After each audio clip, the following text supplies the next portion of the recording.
오늘은 18일의 내용입니다.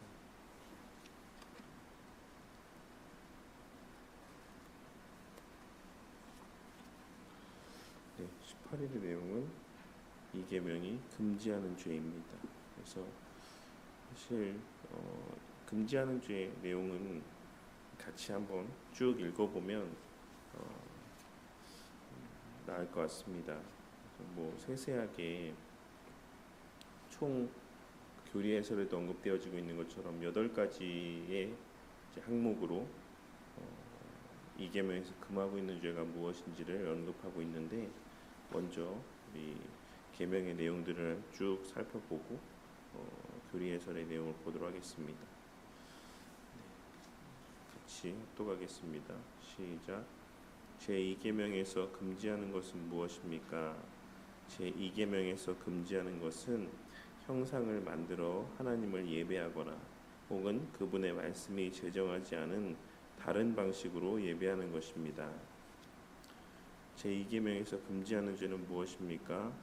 제2계명에서 금지하는 죄는 하나님께서 친히 제정하지 않으신 어떤 종교적 예배 방식을 고안하고 의논하며 명령하고 사용하며 어떤 모양으로든지 인정하는 것입니다.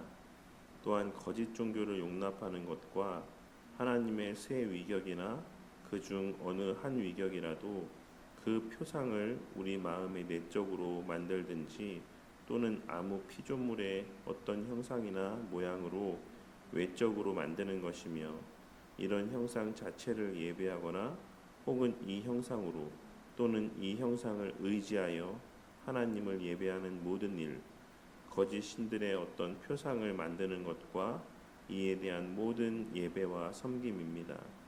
또한 미신적인 고안들을 금하셨는데 이것들은 우리 스스로 고안하여 받아들였든지 다른 사람들에게서 전통으로 받았든지 고대성이나 관습이나 경건이나 선한 의도나 혹은 다른 어떤 구실을 명목으로 내세울지라도 하나님의 예배를 부패케 하거나 예배에 더하거나 빼는 것입니다. 또한 성직 매매와 신성 모독이며 하나님께서 정하신 예배와 규례를 소홀히 하고 경멸하고 방해하고 반대하는 모든 것입니다 라고 이야기하고 있습니다. 이와 관련된 말씀 요절을 같이 읽어보겠습니다. 시작. 하나님께서 호렙산 불길 중에서 너희에게 말씀하시던 날에 너희가 어떤 형상도 보지 못하였은즉 너희는 깊이 삼가라. 그리하여 스스로 부패하여 자기를 위해 어떤 형상대로든지 우상을 새겨 만들지 말라. 남자의 형상이든지 여자의 형상이든지 땅 위에 있는 어떤 짐승의 형상이든지 하늘을 나는 날개 가진 어떤 새의 형상이든지 땅 위에 기는 어떤 곤충의 형상이든지 땅 아래 물속에 있는 어떤 어족의 형상이든지 만들지 말라. 또 그리하여 내가 하늘을 향하여 눈을 들어 해와 달과 별들 하늘 위의 모든 천체 곧 너희의 하나님 여호와께서 천하 만민을 위하여 배정하신 것을 보고 미혹하여 그것에 경배하며 섬기지 말라. 아론이 보고 그 앞에 제단을 쌓고 이에 아론이 공포하여 이르되 내일은 여호와의 절일이니라 하니 이튿날에 그들이 일찍이 일어나 번제를 드리며 화목제를 드리고 백성이 앉아서 먹고 마시며 일어나서 뛰놀더라. 여호와께서 모세에게 이르시되 너는 내려가라. 내가 애굽 땅에서 인도하여 낸 내 백성이 부패하였도다. 그들이 내가 그들에게 명령한 길을 속히 떠나 자기를 위하여 송아지를 부어 만들고 그것을 예배하며 그것에게 제물을 드리며 말하기를 이스라엘아 이는 너희를 애굽 땅에서 인도하여 낸 너희 신이라 하였도다. 내 하나님 여호와께는 내가 그와 같이 행하지 못할 것이라. 그들은 여호와께서 꺼리시며 가증히 여기시는 일을 그들의 신들에게 행하여 심지어 자신들의 자녀를 불살라 그들의 신들에게 드렸느니라. 내가 너희에게 명령하는 이 모든 말을 너희는 지켜 행하고 그것에 가감하지 말지니라. 네.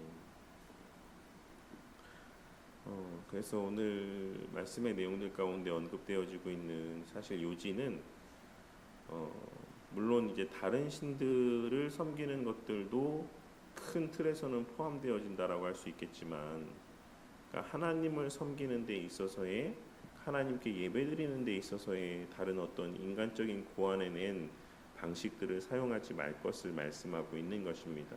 그래서 보면 이제 아론도 그 이제 모세가 자리를 비운 사이에 예배드린 내용들을 보면, 그러니까 별도의 어떤 다른 신을 섬기고 있었던 것이 아님을 알 수 있죠. 왜냐하면 하나님이다라고 이제 말씀하며 그 하나님 앞에 예배를 드리는데 금송아지 우상을 만들고 그 앞에서 절을 하고 있기 때문입니다. 그러니 그러니까 이들이 왜 금송아지를 만들었을까라고 생각해 봤을 때 그들에게 익숙했던, 그들이 애굽에 있었던 그들의 머릿속에 인식되어져 있는 신들의 형상들 가운데 하나가 이제 송아지였던 것이고, 또 한 가지는 그들이 바라는 하나님에 대한 어떤 기대의 어떤 투영이 이런 송아지의 모습으로 발현되어졌다라고 할 수가 있는 것입니다. 그래서 소는 일반적으로 우리가 잘 아는 것처럼 어떤 번영, 풍요 이런 것들을 의미한다라고 할 수가 있죠.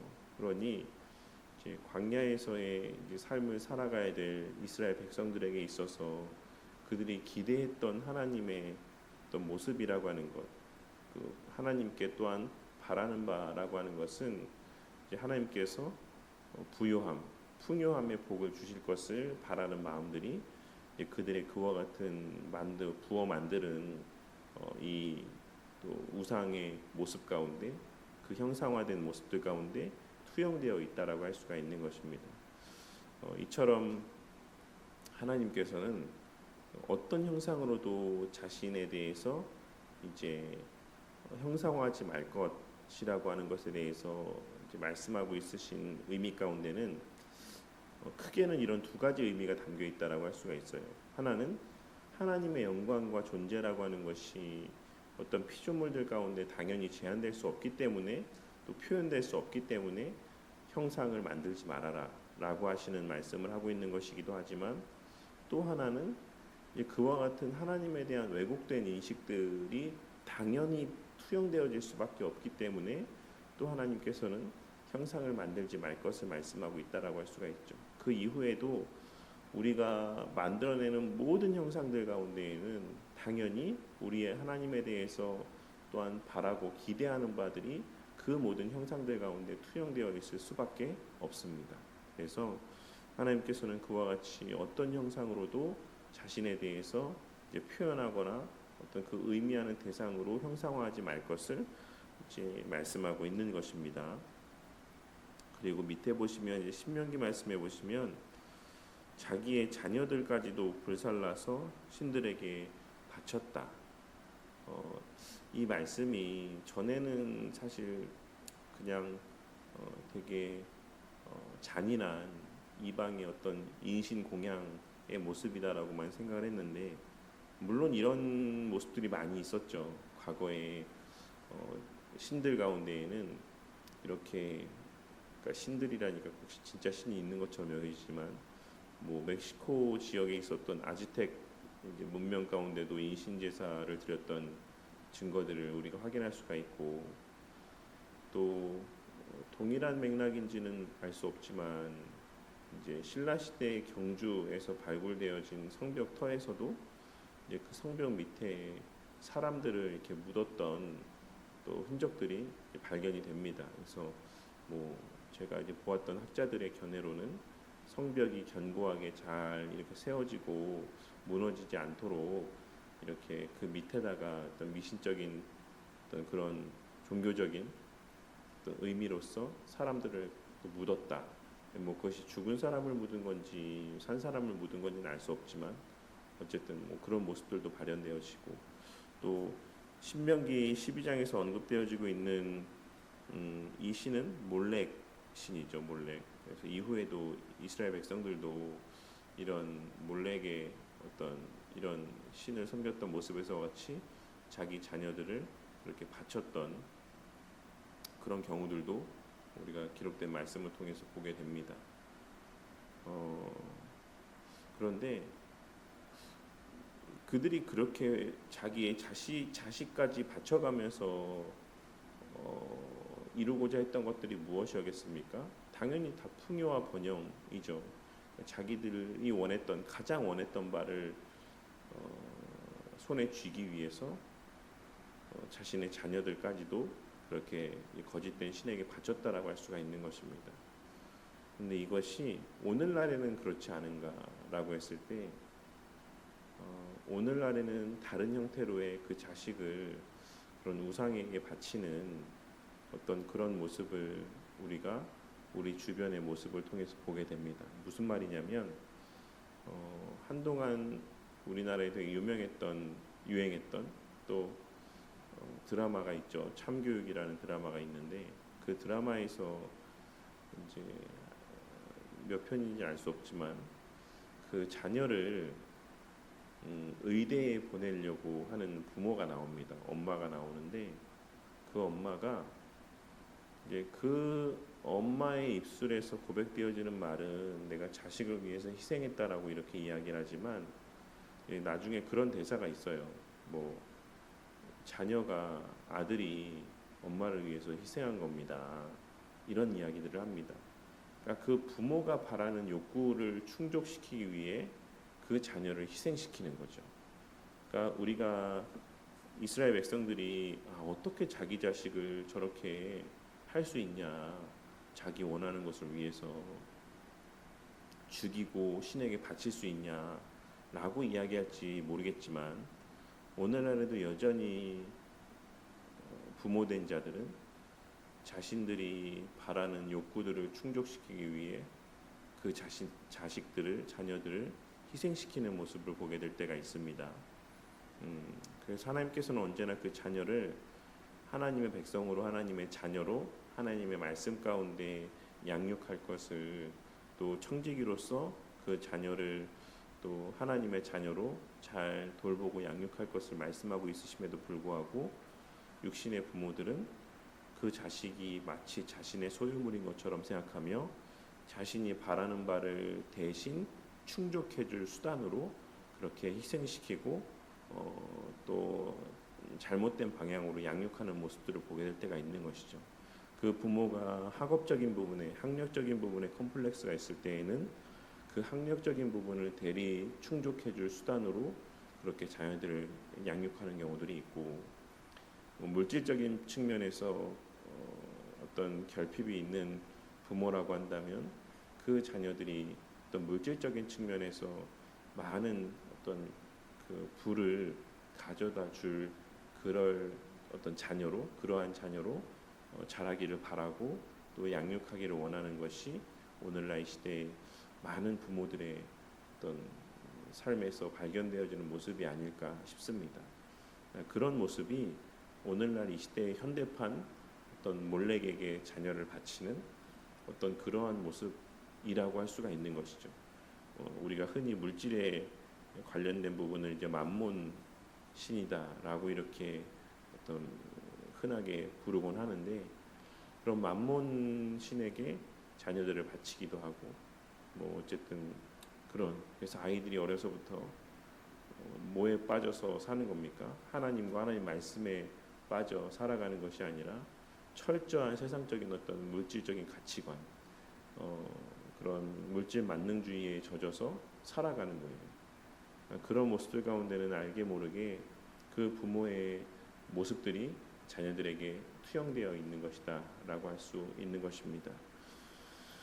네, 그래서 어쨌든 그러한 방식으로서의 예배를 드리지 말 것을 말씀하고 있는 데는 오늘날 이 시대에 또 어떤 번영신학적 어떤 이런 어떤 모습 가운데 또 목적 가운데 예배를 드리지 말아라. 그 자녀들 또한도 그렇게 아이들이 어려서부터 그런 목적 가운데 또 예배를 드리지 않도록 하라는 의미들도 넓은 의미에서는 담겨 있다라고 할 수가 있습니다. 교리 해설의 내용에 보시면 8가지로 나누어서 언급을 하고 있습니다. 첫째로는 하나님께서 제정하지 않으신 방식과 관련된 일체의 행위들을 금하고 있다. 그래서 어제도 말씀드렸던 것처럼 개혁교회는 하나님께서 말씀 가운데 명시적으로 언급하신 부분들만 이제 우리가 행해야 된다라고 하는 것이 개혁교회의 예배의 규정적 원리라고 한다면, 복음주의에서 그 외에 이제 넓은 범주에서의 사람들이 예배에 대해서 생각하는 어떤 규범들은 하나님께서 말씀을 통해 명시적으로 금하지 않은 것이다라고 한다면 우리가 다 행할 수 있다라고 보는 것이 개혁주의를 제외한 나머지의 기독교 이 범주 안에서 예배에 대해서 어떤 기준으로 삼는 기준점이다라고 할 수가 있는 것입니다. 그래서 이제 이것을 어떤 것도 용인하지 않는 것, 그래서 그러한 예배 방식을 고안하지 않는 것도 당연히 포함되지만 고안된 것들을 행하도록 의논하는 것도 금지되어지고, 또 의논하여서 부추기고 명령하는 것도, 사용하는 것도, 인정하는 것도 이 계명이 금하는 모습이다라고 하는 것을 우리가 좀 유심히 살펴볼 필요가 있습니다. 두 번째로는 거짓 종교를 용납하는 죄다. 그래서 이거는 좀 아마 좀 색다르실 수도 있을 것 같아요. 근데 이제 모든 계명의 말씀이 자기 자신뿐만 아니라 자기 주변의 사람들에게도 이러한 계명의 말씀대로 순종하며 살 수 있도록 돕는 역할을 하는 것까지가 우리에게 포함되어지는 것이다라는 사실을 우리가 잘 알고 있다라고 하면 두 번째 내용이 그렇게 낯설지는 않을 거라고 생각합니다. 무슨 말이냐면 거짓 종교를 용납하는 죄, 그러니까 자기 주변의 사람들이 거짓 종교에 빠져 있을 때, 그리고 그런 거짓 종교의 모습 가운데 신앙생활을 하고 있는 것을 보게 될 때 그것을 뭐 네 신앙은 네가 알아서 하는 거지라고 이렇게 그냥 방관하고 방임하는 것도 이 두 번째 계명을 내가 어기는 어떤 의미가 담겨 있다라고 말씀하고 있다라는 것입니다. 자신이나 가족 또는 친구가 거짓 종교에 참여하는 일에 대해서 신앙적으로 또는 도덕적으로 방관하거나 더 나아가 동의하는 경우 이것은 잘못된 이제 모습이고 또 두 번째 계명을 어기는 모습이다. 그래서 여기서 주의할 것은 아래도 언급되어 있지만 국가 차원에서 어떤 이단들이 법인들을 설립하고 종교단체를 결성하는 이런 것들을 우리가 금할 수는 없다라는 것입니다. 왜냐하면 실정법 테두리 안에서 그들이 법을 지켜서 그들 자신의 어떤 나름의 종교를 이렇게 만들고 종교단체를 설립하는 데 있어서 그것을 용납하지 말아라, 용납해서는 안 된다라는 것을 말씀하고 있는 것은 아니지만 우리 주변에 가까운 지인들이 거기에 빠지게 되었을 때에는 우리가 그것을 가만히 지켜만 보아서는 안 된다라는 의미가 담겨 있다라고 할 수가 있습니다. 네, 그래서 여기에 실제적인 예시들이 나와 있죠. 회사에서 돼지 머리를 놓고 떡을 놓고 고사를 지낸다라고 이야기하죠. 그런 고사 지내는 것들에 있어서 이것이 뭐 일반적인 세상의 어떤 문화다라는 생각으로 그냥 그 고사에 함께 하고 하는 것, 이것은 그리스도인에게 있어서는 용인되지 않는 이제 모습이다라고 할 수가 있습니다. 그러면 어떻게 해야 되냐? 고사 지낼 때 그것이 좀 미신적이고 합당치 않다라는 사실을 사장님에게 얘기를 해야겠죠. 고사 지내면 안 됩니다. 잘못된 일입니다. 라고 적극적으로 의견을 피력하고 뭐 자기가 사장이 아니라 결정권이 없다라고 하면 그 자리에 동석하지 않는 것, 그것이 그리스도인으로서의 마땅히 나타내 보여야 될 모습이라고 할 수가 있습니다. 그리고 또 한 가지는 오늘날 이제 지금은 또 이제 WEA가 많은 논란이 되고 있지만 얼마 전에는 이제 WCC가 매우 큰 이슈였고 또 그 전에는 NCCK라고 하는 단체들이 이제 종교 통합, 종교 연합 이런 부분에 있어서 많은 영향들을 미쳤죠. 그러니까 이 이계명에서 금하고 있는 내용들 가운데에는 그러한 어떤 종교 통합이라는 미명하에 그러한 이단의 단체 그리고 바른 신앙이 아니다라고 여겨지는 대상들과의 어떤 교류와 어떤 교제하는 것에 대해서도 금하고 있다라고 말씀하고 있습니다. 그래서 이 책자에서는 뭐라고 표현하고 있냐면 교회가 종교 연합이라는 명분 아래 타 종교나 천주 교회나 이단 단체와 공동 집회를 열거나 참여하는 일은 거짓 종교를 용납하는 것입니다. 또한 교회가 예배에 무속적인 요소를 반영하거나 공연이나 드라마와 같은 세속적인 요소를 도입할 때 이에 대하여 침묵하거나 묵인하는 것도 제2계명을 지키지 않는 것입니다.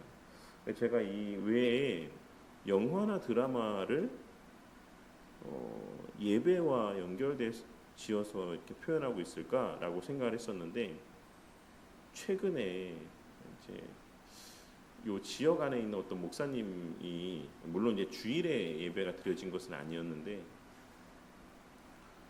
토요일 날 이제 어떤 특별한 행사들을 이제 마련했다라고 하면서 이제 광고를 하셨었거든요. 그래서 많이들 오셔서 같이 이제 함께 하자라고 하셨었는데 그 행사의 이름이 드라마 예배였던 것 같아요. 드라마 예배였나? 어쨌든 뭐 그리고 예전에 한동안 그 예배 때 설교 말씀을 그 영화의 내용으로 대체하는 분들이 있었어요. 영화를 보여주고 그 영화 안에서 어떤 성경적인 메시지들을 이렇게 뽑아내서 그것으로 설교를 하시는 이제 그런 모습이 한동안 요즘은 좀 보기 힘든 것 같은데 한동안 또 그런 게 유행했던 적들이 있었습니다. 그러니까 이러한 예배를 시대에 맞추어서 사람들에게 좀 더 선호되어지는 모습으로 바꾼다라는 미명하에 뭐 공연식이나 혹은 드라마와 같은 이런 요소들을 예배 가운데 도입하는 것, 이것도 이계명을 어기는 이계명에서 금하는 모습 가운데 하나다라고 할 수가 있습니다.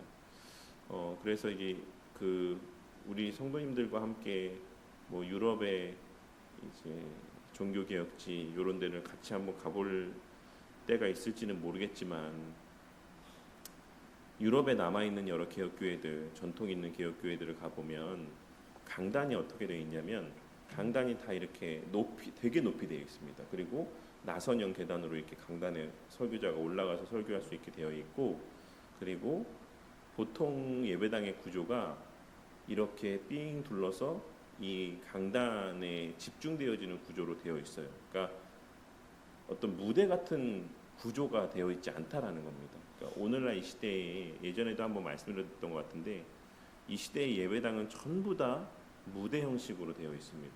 이 모든 것들도 사실 엄밀한 의미에서는 우리가 이렇게 좀 지양해야 되는 모습이라고 할 수가 있어요. 그래서 예전에 누가 그러셨죠? 제가 공부할 때 이남규 교수님이 그러셨는지 유성민 교수님이 그러셨는지 잘 모르겠는데 어쨌든 자기가 나중에 김연남 교수님이 그랬군요.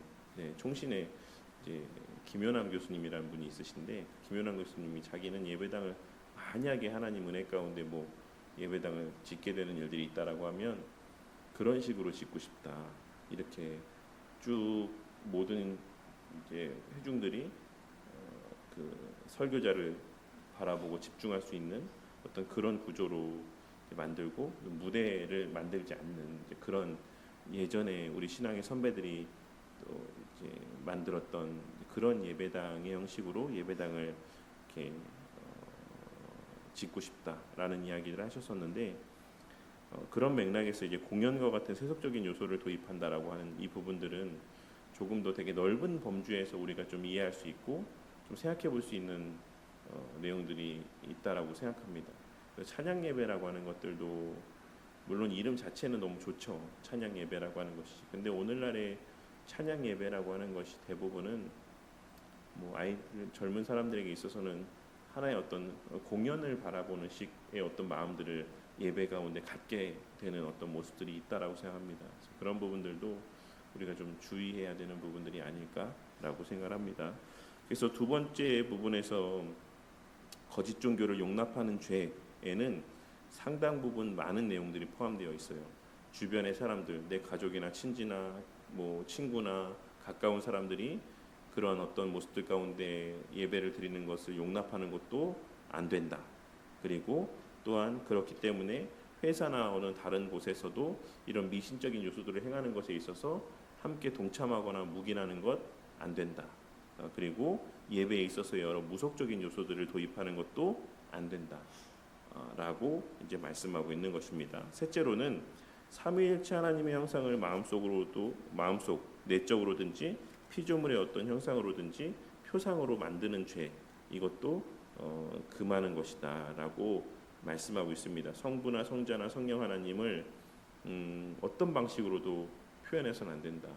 그래서 이런 부분들도 이제 우리가 흔히 또 성령 하나님은 이제 뭐 비둘기나 뭐 불이나 이런 식으로 형상화하려는 모습들을 보게 될 때가 있죠. 그래서 제가 예전에도 말씀드렸던 것 같은데 아이들 주일학교 PPT를 보면 성령 하나님에 대해서 이제 표현을 하려고 하는 어떤 형상화하려는 모습들을 보게 될 때가 있어요. 그래서 아이들에게 설명해 주려고 하는 것은 제가 뭐 충분히 이해가 되지만 사실 그런 부분들에 있어서도 우리가 좀 주의할 필요가 있다라고 할 수 있습니다. 그래서 이제 불이 아니죠. 이제 불의 혀 같은 혀의 형상이었는데 뭐 어쨌든 뭐 그것이 우리가 꼭 그렇게 성령 하나님에 대해서 이해해야 된다라는 어떤 의미에서라기보다는 성령 하나님의 하시는 주된 사역과 역할이 무엇인가를 우리에게 알려주시기 위한 어떤 표현들이었던 것이죠. 그런 것들을 아이들에게 잘 설명해주면 되지 꼭 그것을 우리가 형상화해서 아이들에게 보여줄 필요는 없다. 그래서 그렇게 하는 것이 합당치 않다.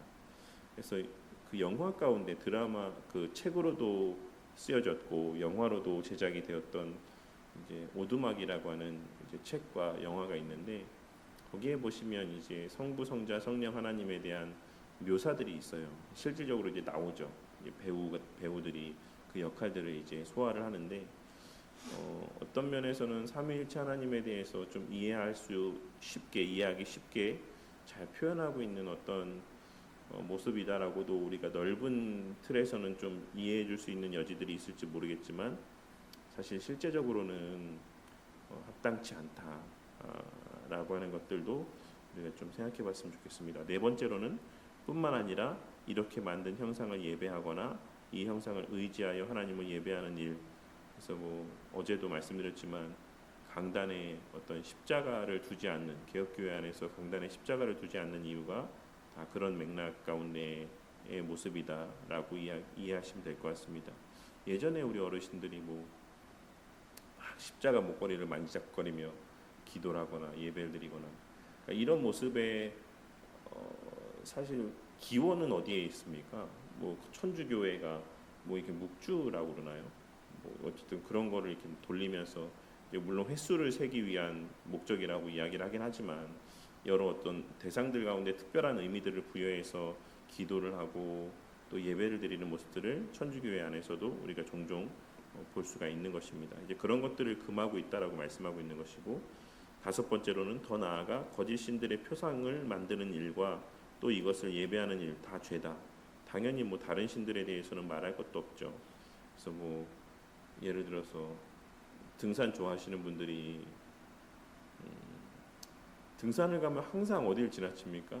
절을 가게 되죠. 항상 명당에는 다 절들이 있지 않습니까? 그래서 뭐 그래 절에 왔으니까 뭐 잠깐 뭐 그 앞에서 뭐 간단한 예를 표한다든지 이런 모습들도 다 합당치 않은 모습이다라고 할 수가 있습니다.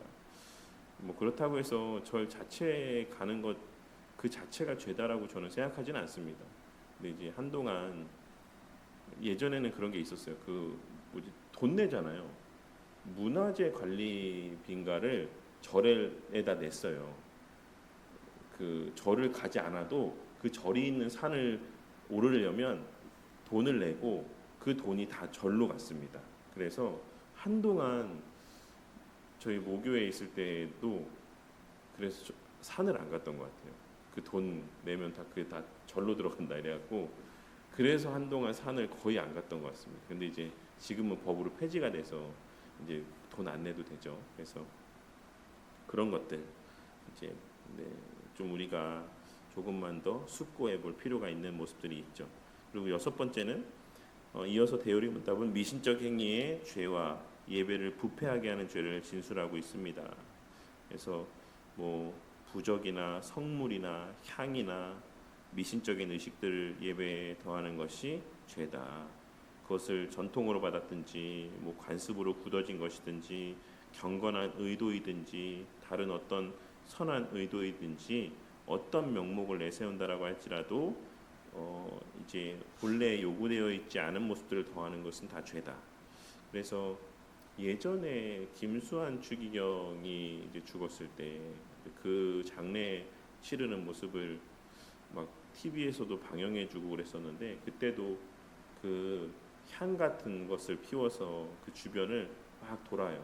그 향로 아시죠? 박물관에 가면 백제 금향로 같은 거 있잖아요. 그런 향로가 있습니다. 줄이 쭉 길게 달려 있고 그 밑에 향로가 있고 거기 안에 이제 뭘 넣는지는 모르겠는데 뭐 모략과 뭐 이런 걸 넣는지 모르겠지만 이제 뭘 태우는지 모르겠지만 향 같은 거를 태우면서 그 주변을 돌고 하는 모습들을 이제 보여줬었습니다. 그런 식으로 사실 로만 카톨릭에서는 이런 성물과 향 이런 것들이 되게 많죠. 뭐 성수도 있고 늘 제가 의문이었던 것들. 정말로 로만 카톨릭에는 이런 엑소시즘의 행위들이 공식적으로 있는데 물론 아주 예외적이지만 실질적으로 그런 것을 인정하고 그것을 하는 구마사제라는 직책 자체가 있고 직분 자체가 있고 하는데 그 사람들이 사용하는 수단들 가운데가 막 그런 기도문이 있고 축기를 위한 기도문이 있고 또 축기를 위한 그런 성물들이 있고 그리고 뭐 성수라는 것들을 막 뿌리기도 하고 근데 우리가 봤을 때 사실 그 모든 것들은 아무것도 아니잖아요. 근데 이제 실제로 그런 어떤 문헌 자료들을 보고 하면 그러니까 그 영화들은 다 그런 실제적인 내용들을 바탕으로 만들어지는 것이거든요. 근데 거기에 보면 막 사탄 귀신 들린 사람들이 막 괴로워하고 뭐 이렇게 막 귀신이 실제로 쫓겨나가고 막 이러지 않습니까? 저는 이게 다 쇼라고 생각합니다. 그러니까 뭐 사제 쇼라는 게 아니라 사탄이 보여주는 하나의 쇼맨십이다라고 생각해요. 그래서 우리 신앙의 선배들이 뭐라고 이야기했죠? 웨스트민스터 신앙고백서에서 적그리스도를 그들은 이제 로만 교황이라고 이렇게 표현하고 있는 것처럼 사실 더 많은 사람들로 하여금 이제 그런 어떤 로만 카톨릭에 대한 어떤 영향력을 발휘하게 하기 위한 저는 사탄의 쇼라고 생각합니다. 그래서 성물 같은 것은 존재하지 않는다. 그런 것들을 특별하게 여기는 것들도 다 이계명에 어긋나는 모습이다라고 생각하시면 될 것 같아요. 그래서 이렇게 이야기했을 때 가장 좀 부딪히는 것들이 아마 그런 성수나 뭐 십자가로 막 귀신을 쫓아내거나 이런 부분들과 좀 이렇게 연결되어질 것 같아서 좀 말씀드렸습니다. 그리고 일곱 번째는 성직 매매와 성물 모독의 죄다라고 말씀하고 있는데 성직 매매는 일반적으로 우리가 알고 있는 것처럼 중세 시대에 뭐 성직을 뭐 매간매직하듯이 막 이렇게 하는 모습들만을 이야기하고 있는 것이 아니라 오늘날에는 성직 매매가 없습니까? 저는 좀 그렇지 않다라고 생각해요. 제가 이제 어제도 그 엊그저께 있었던 여성 목사 안수와 관련된 토론에 대해서 말씀을 드렸었는데 왜 한국 교회가 여성 목사 안수를 받아들이게 되었을까라고 생각해 보면 물론 이제 그분들은 성경적 근거에 대해서도 이야기를 하죠. 뭐 남성에게만 목사의 직분, 설교권을 허락하는 것이 성경적 근거가 없다. 신약 시대 그리고 뭐 구약 시대를 통틀어서 봐도 근거가 없다라고 이야기하는 게 여성 목사를 안수를 지지하시는 분들의 이야기인데 좀 그것이 우리가 신뢰할 만한 근거일 수 없다라고 말씀드렸습니다. 어제도 이제 제가 뭐 김준범 목사님하고 같이 이제 식사 자리에서도 이제 그런 이야기를 나누다가 이제 신약에서 말씀하고 있는 남자가 여자의 머리다. 이 말씀의 원리는 사실 뭐 구약이나 신약이나 상관없이 하나님 나라의 통치 질서와 원리를 말씀해주고 있는 것이다라고 하는 것을 우리가 잘 알고 있기 때문에 당연히 이제 여성 목사를 교회 이제 설교자로 인정하고 세울 수는 없는 것이다라고 우리는 계속해서 고수하고 있는 것입니다. 그런데 실질적인 이유가 있어요. 이런 어떤 신학적인 것이 뒷받침이 되는 것이고 우리는 그것이 신학적인 원리이기 때문에 고수하고 있는 것이다라고 한다면 여성 목사 안수를 지지하시는 분들 가운데는 두 가지의 의미가 있습니다. 하나는 당연히 이제 성경적인 그런 근거가 있다라고 보는 어떤 이제 여성 인권과 관련된 주장들을 하시는 분들의 한 부류가 있는가 하면 또 한 부류는 이제 정당하게 우리가 반론을 제기할 수 없기 때문이기도 하지만 여성들이 차지하고 있는 비중이 크기 때문에 그렇습니다. 신학교에서 여성들이 차지하고 있는 비중들 또 그들로 말미암아서 신학교가 유지되어지는 부분들이 있기 때문에 그래요. 그래서 현실적으로 이제는 여성 목사를 인정하지 않을 수 없지 않겠느냐, 신학교가 유지되기 위해서라도 이런 인식을 갖고 있는 분들도 적지 않습니다. 그리고 그런 어떤 동기에서 여성들에게 목사 안수를 허용하는 것은 저는 어떤 면에서는 이런 성직을 돈으로 사고 파는 죄에 포함되어지는 성직 매매에 해당되어지는 죄라고도 생각을 합니다. 그리고 성물모독죄는 일반적으로 우리가 잘 인지하지 못하는 부분인데 하나님께 속한 교회의 재산을 세속적인 용도로 사용하거나 성례라는 거룩한 은혜의 수단을 합법적이지 않게 사적인 목적으로 사용하는 행위들도 다 성물모독죄에 속한다라고 이야기하고 있습니다. 그리고 마지막으로 참된 예배를 소홀히 하고 반대하는 일, 이것은 하나님께서 정하신 예배 방식과 규례를 무시하고 경멸하고 비판하고 방해하는 것. 이것은 뭐가 있을까요? 오늘날 사실 이제 우리 교회가 뭐 아주 모범적인 예배 예전의 어떤 이런 형태를 갖고 있다라고 할 수는 없지만 그러니까 많은 분들이 우리 교회의 예배 형식들을 보시고 목사님들 가운데서도 뭘 이렇게 예배가 순서가 많냐 막 이렇게 말씀하시는 분들이 있어요. 그래서 근데 이제 저는 최대한 개혁주의 교회 안에서의 이제 예배 형식대로 예배를 드리기 위해서 이러한 모든 내용들을 이제 우리 교회 예배 형식으로 채택을 한 것이거든요. 근데 이런 것들이 시대에 안 맞다, 잘못됐다라고 이야기하는 어떤 이런 모습들도 그러니까 우리가 개혁교회 안에서 오랫동안 전통으로 어떤 성경에 근거하여서 이렇게 자리 잡아온 이런 예배 형식들을 고수하는 모습들을 바라보며 시대에 뒤떨어졌다, 뭐 잘못됐다, 뭐 이렇게 이야기하는 모습들이 사실 8번째에 해당되어지는 모습이다라고 할 수가 있을 것입니다. 뭐 설교를 길게 하거나 뭐 하는 이런 부분들에 대해서 요즘에는 다 성도들이 뭐 10분, 15분 요 정도 설교하고 찬양 길게 하는 거 좋아하는데 여기는 니네 교회는 너무 좀 잘못됐다. 사람들이 선호하지 않는다. 이런 식으로 이야기하는 것들도 사실 어떤 면에서는 8번째에 해당되어지는 이러한 모습이라고 할 수가 있습니다. 그래서 어쨌든 이렇게 많은 부분에 있어서 이계명에 어긋나는 또 이계명에서 금하는 모습들이 있다라는 것을 좀 기억하고 우리가 부지불식간에 우리도 얼마든지 우리 딴에는 예배를 열심히 드리고 바르게 드리고 있다라고 생각할지 모르겠지만 부지불식간에 우리도 이러한 두 번째 계명의 내용들을 어기며 예배드리는 어떤 모습을 나타내 보일 수 있음을 기억하고 이런 내용들을 저도 우리 성도님들도 늘 마음에 좀 잘 새기고 또 살아갔으면 좋겠습니다. 하지만 이제 어제 나눈 내용이죠. 이 모든 것들을 바로잡는 데 있어서 질서 가운데 해야 된다라고 이야기를 했죠. 그래서 이런 부분들이 있을 때에는 이제 뭐 그런 질서 안에서 우리가 또한 이러한 예배 형식이나 어떤 내용들을 이렇게 성경적으로 더 바꾸어 갈 수 있는 또 그런 모습들을 이렇게 우리가 또 나타내 볼 수 있어야지만 되겠습니다. 적용 질문에 보시면 1번에 하나님께서 제정하지 않으신 방식과 규례로 예배하는 것이 이 계명을 어기는 것이다라고 말씀하고 있는데 이러한 사례를 교회에서 본 적이 있냐? 우리 교회에서는 본 적이 있으면 안 되죠. 네.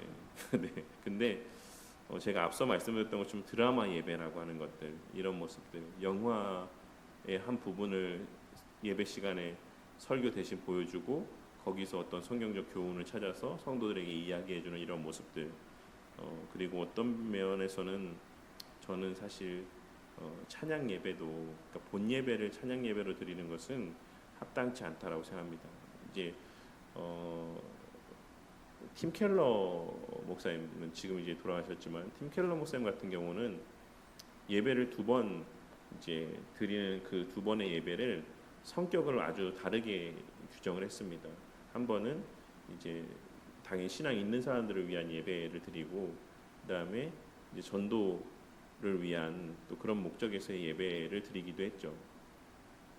그런 부분에서 물론 우리 신앙의 선배들은 그조차도 정말 이 예배 설교 내용만 쉽게 전할 뿐이지 기본적인 예배 형태들은 이제 그대로 이제 유지했지만 좀 요즘 시대에는 그런 어떤 전도를 위한 어떤 예배들은 조금 더 자유로운 형식으로 예배를 드리기도 하는 것 같아요.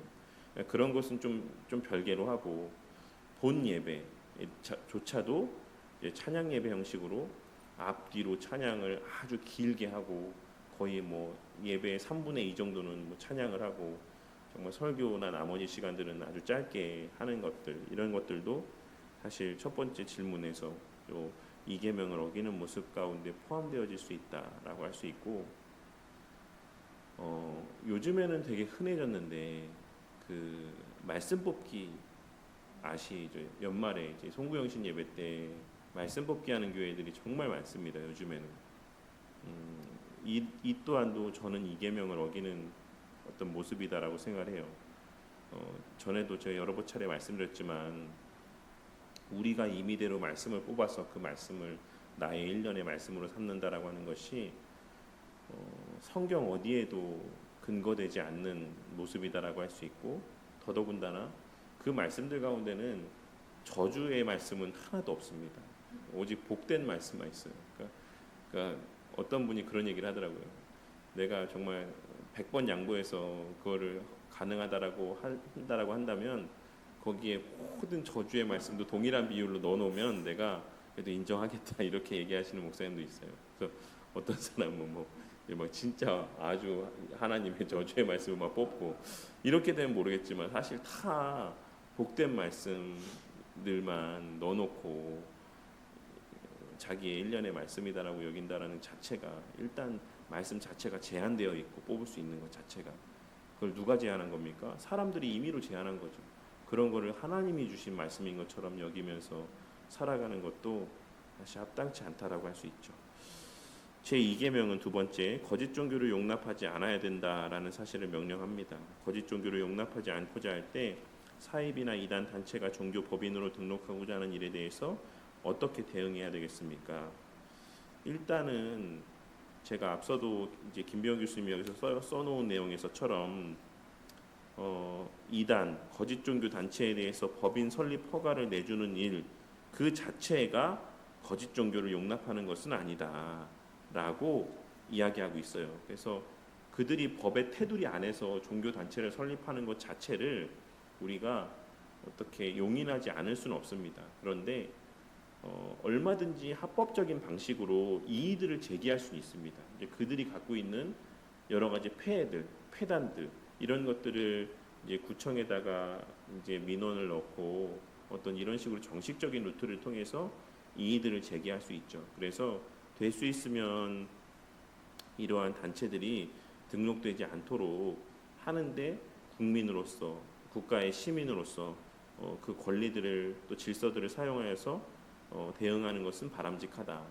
하지만 그것들이 존재하는 것 자체가 잘못되었다라고 이렇게 이야기하는 것, 만약에 예를 들어서 신앙이 있는 어떤 분이 그런 어떤 허가를 내줘야 되는 위치 가운데 있다라고 할 때 모든 것을 사실 허용해주지 않을 만한 이유가 하나도 없다.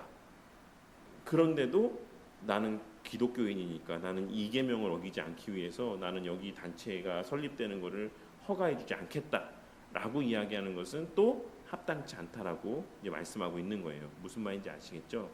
우리가 정당한 어떤 근거들을 갖고 그런 단체들이 설립되지 않도록 하는 노력들을 기울여야 되는 것은 맞지만 그것이 이제 그 어떤 방식을 다 썼는데도 이들을 설립 허가를 내주지 않을 정당한 법적인 근거나 여러 가지 이유들이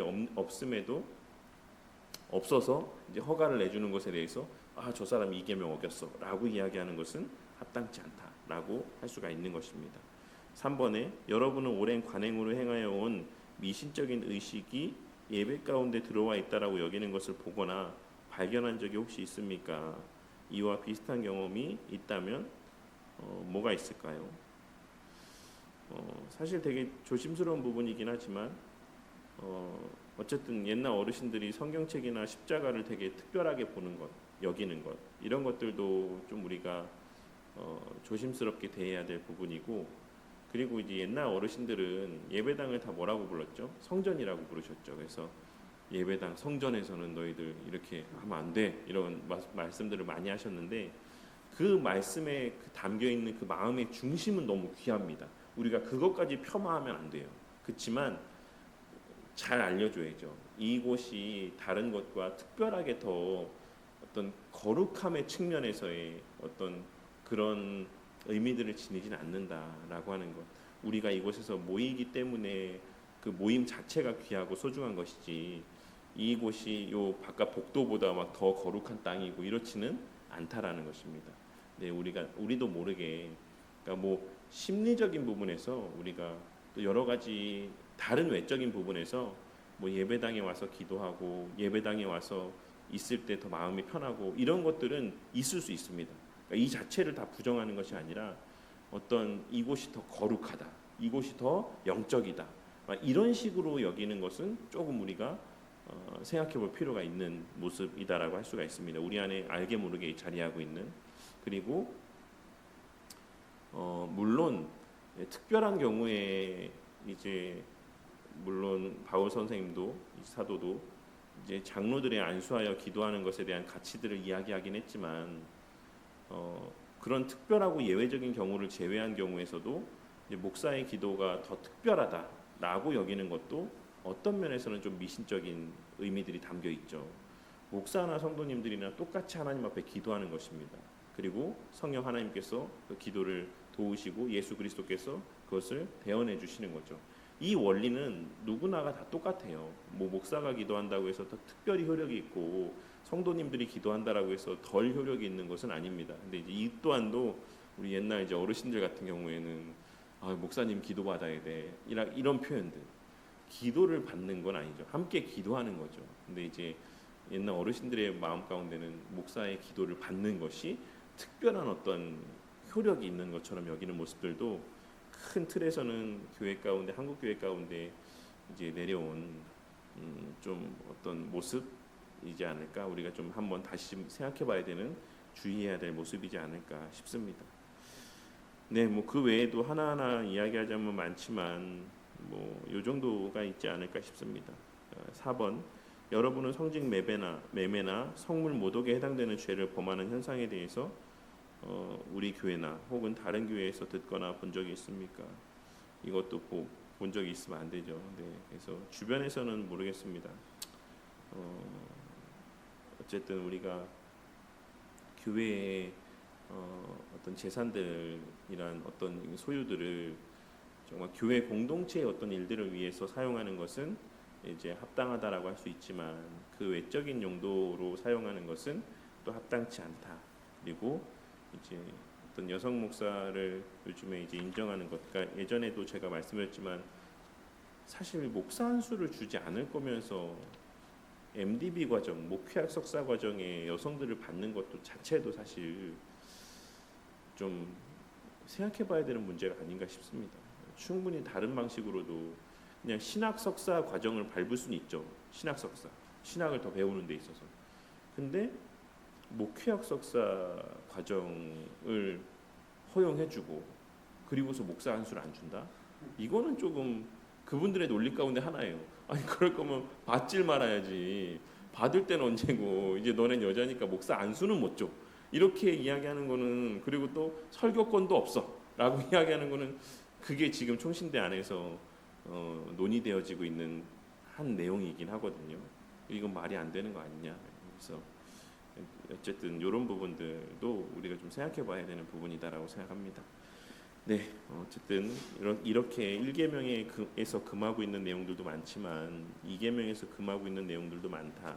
그래서 2계명에서 아까 우리가 함께 읽었던 말씀에서처럼 신명기 말씀에서 이제 아론이 그와 같이 출애굽기에서 아론이 금송아지를 숭배하고 있는 이런 모습들에 대해서 말씀하고 있는 것처럼 이번 주 주일 말씀 가운데 이제 스데반 선생님께서 이제 고발하고 있는 내용들, 너희 조상들의 어떤 죄에 대해서 그들이 레판의 별을 섬기고 이랬다라고 하는 어떤 우상 숭배에 대한 것들을 지적하거든요.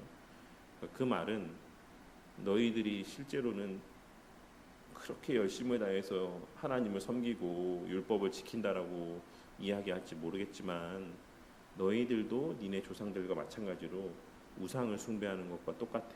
너희들도 너희들의 혈통, 너희들의 어떤 그 자격들 이런 것들을 하나님과 같이 섬기고 있는 모습과 똑같아 라고 이렇게 그들을 고발하고 있는 내용들을 보게 되는데 우리가 이 2계명의 내용들을 또 이번 주 설교의 내용들과도 1계명, 2계명에서 금하고 있는 내용들이 이번 주 설교에서의 스데반 선생님께서 또한 고발하고 있는 내용들과 사실 연결되어지는 부분이다라고 할 수가 있습니다. 그래서 저나 우리 모두가 정말로 늘 말씀을 보며 또 말씀에서 하나님께서 우리 가운데 요구하고 있으신 예배와 관련된 하나님을 섬기는 데 있어서의 요구하고 있으신 바가 무엇인가를 잘 살피지 않으면 나도 모르는 새에 나는 하나님을 섬기고 있다라고 난 열심을 다해서 하나님을 섬기고 있다라고 생각할지 모르겠지만 실상으로는 정말 하나님이 아닌 어떤 형식과 절차 어떤 우상을 또 섬기고 있는 모습일 수 있다. 그렇게 변질되어질 수 있다라는 것을 기억하고 우리 개혁교회 안에서의 예배의 규정적 원리 그 중심에 자리하고 있는 우리는 성경에 명시된 대로만 예배를 드린다. 복음주의에서는 성경에서 명시적으로 금하고 있지 않은 것이면 다 해도 된다라고 이야기할지 모르겠지만 우리 개혁교회 안에서는 성경에서 명시하는 것만을 예배 가운데 허용한다라고 하는 이 원리를 늘 기억하고 또 그러한 예배를 또 늘 하나님 앞에 올려드리는 우리 교회가 되기를 위해서 이 시간 함께 또 기도하도록 하겠습니다. 또한 나도 모르는 새에 우리가 이런 미신적인 마음들을 갖고 신앙생활을 하고 있었던 적은 없었는가, 또 그런 모습은 우리 가운데 없는가라는 것들을 좀 돌아보면서 그것도 있죠. 40일 작정기도 이런 부분들 어제도 제가 잠깐 이야기했지만 예수님께서 40일 금식하셨던 부분들을 오늘날에 새벽기도 하시는 분들 가운데 뭐 이렇게 40일 혹은 그 외에 뭐 기도원 들어가서 40일 뭐 기도하시는 분들 가운데 이렇게 뭔가를 작정하고 하시는 분들이 있어요. 그래서 그렇게 하고 나면 뭔가 기도 응답이 될 것처럼. 근데 또 신기하게 응답도 많이 경험들도 되게 많더라고요. 뭐 이걸 어떻게 봐야 될지는 잘 모르겠지만 사실 어제도 설명드렸던 것처럼 예수님께서 나타내 보이신 본 가운데는 성도의 모범으로서 그리스도가 우리의 머리로서 본을 보이신 부분들도 있지만 예수님께서의 메시아로서의 나타내 보이신 사역들의 모습들도 있습니다. 그러니까 우리가 따라해도 되는 게 있고 따라해야 되는 게 있고 따라하지 말아야 되는 것이 있는 거예요. 근데 많은 분들이 성경에 기록만 돼 있으면 다 해도 된다라고 생각하는 경우들이 있어요. 그것이 어떤 의미인가도 이제 생각해 보지 아니하고, 네, 그처럼 예를 들어서 솔로몬의 1000번째, 예수님의 40일 금식하신 것들, 이러한 것들을 그냥 오늘날 이 시대에도 개인의 어떤 욕구들을 이루기 위한 응답을 받기 위한 어떤 수단으로서 자기 스스로가 정하고 그리고 40일 동안 그렇게 금식하면서 기도하고 1000일 동안 뭐 새벽기도 나와서 나올 때마다 그 예물 드리고 그래서 자기가 바라는 바를 이루어내고자 하는 또 이런 모습들도 다 미신적인 모습들이죠. 근데 목사님들이 사실 이런 것들을 오히려 제재하고 교훈해서 권면해서 그렇게 하면 안 된다. 이거는 예수님께서 메시아로서의 그 하나님 되심을 보여주시는 하나의 우리의 또 대표 되심을 보여주시는 상징적인 어떤 모습인 것이지, 우리에게 앞으로 어떤 거 바라는 게 있으면 너희들도 40일 금식하면서 이렇게 하면 다 이루어질 거야 라는 본으로 보이신 게 아니다 라고 알려줘야 되는데, 또 일천번제 같은 경우도 그렇게 알려줘야 되는데 오히려 목사의 자리에 있는 분들이 성도들에게 이런 것들을 근거로 해서 너네들도 그렇게 1000일 동안 새벽기도 나와서 예물 드리고 기도해, 그러면 하나님께서 이루어주실 거야, 40일 동안 금식해, 이렇게 이야기하는 것은 조금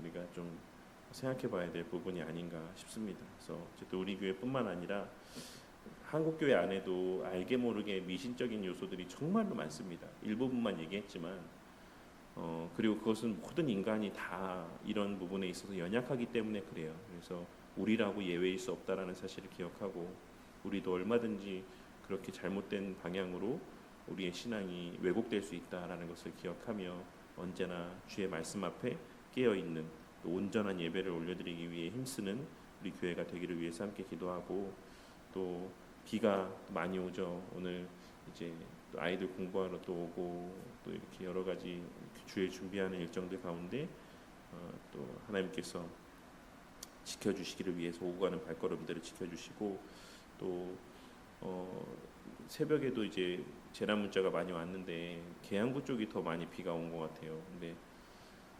요즘에는 그런 예배당이 또 덜 하긴 한데 지하에 있는 예배당이 많죠. 그래서 작년에도 제가 아는 목사님들 가운데도 비 많이 와서 침수 피해를 입은 교회들이 꽤 많았었습니다. 그래서 한번 비가 차면, 빗물이 차면 진짜 다 바꿔야 됩니다. 음향이나 뭐 막 천장에서 물 떨어져서 막 하면 음향이라든지 뭐 진짜 의자 이런 것들 다 바꿔야 되는데, 이게 되게 아이러니한 일이지 않습니까? 왜 지하에 예배당이 있겠어요? 여러 가지 면에서 열악하니까 지하에 예배당이 있겠죠. 누구라고 지상에 예배당에 있고 싶지 않겠습니까? 그런데 실질적으로 모든 사회들이 다 그렇지만, 사회 가운데 모든 계층들이 다 그렇지만 정작 이러한 어떤 비 물난리가 나고 하면 그런 또 곳에 있는 분들이 더 많은 피해를 보게 되는 이러한 어떤 좀 모습들이 있는 것 같아요. 그래서 이번 좀 비로 인해서 피해들 있지 않기를 위해서 함께 또 계속 기도해 주시고, 또 교회에서 또 준비하고 있는 일정들 위해서 계속 기도해 주시고, 일상학교 위해서 우리 성도님들 건강 위해서 내일 또 예배 또 발걸음하시는 우리 성도님들이 건강하게 잘 또 예배 자리에 나오실 수 있기를 위해서 함께 기도해 주시고, 또 각자 또 자유롭게 개인 기도하시고 하루를 시작하도록 하겠습니다. 기도하겠습니다.